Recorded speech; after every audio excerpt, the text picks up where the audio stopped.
boss na mimi ni mtu wa one term hata kwa kitanda. Mr. Speaker, kuna huyu jamaa ambaye ni president wetu William Samoei Ruto. Mtapeli.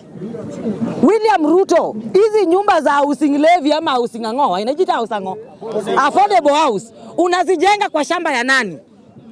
Hizi manyumba unazijenga kwa shamba ya nani?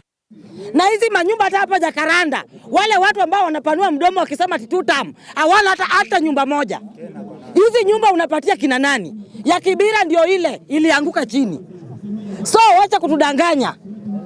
Hapa unasimama ukisema wale watu wenye walikuwa na baba sufuria kwa kichwa ulishasafirisha nyumbani. Spirit ya baba ilali.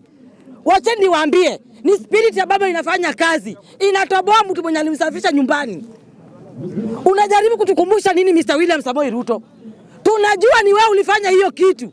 Mbona unatukumbusha? Mbona unatukumbusha kwa ni wewe ulifanya hiyo kitu? Alafu saa hizo Oburu umenyamaza hapo.